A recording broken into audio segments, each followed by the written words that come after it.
এখানটা দিয়ে দেবো পুরোটা।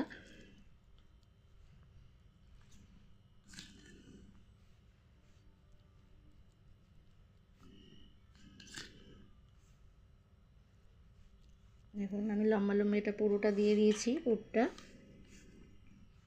দিয়ে এই দিকে আমি একটা ভাঁজ করে নেব, আর এই দিক দিয়ে একটা ভাঁজ করে নেব হালকা করে। দেখতে পাচ্ছেন বন্ধুরা আপনারা?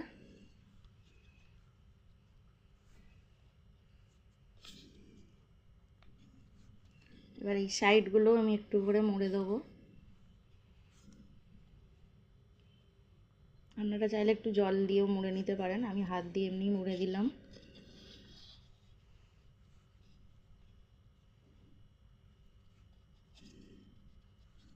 দেখুন আমার এটা রেডি হয়ে গেছে। যাতে তেলটা ভালোভাবে ঢোকে আমি একটু এই কাঁটা দিয়ে একটু সুন্দর করে ডিজাইন করে দেবো পরপরটা।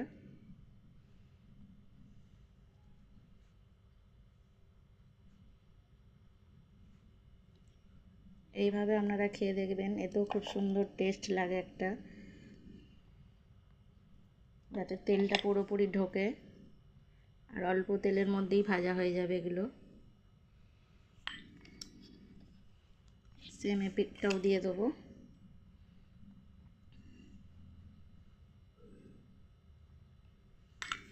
এই দেখুন আমার এখানে আমি করে নিয়েছি আর একটা ধরনের, আর একটা গোল গোল রুটির মতো। এরকম আপনারা সবাই খেয়েছেন। আর এই যে আর একটা রেডি হয়ে গেছে। এই যে টাটা বন্ধুরা, আবার পরে দেখা হবে আপনাদের সাথে। এই যে পুর করে রেখেছি, এগুলো সব বেলে নিই। টাটা বন্ধু।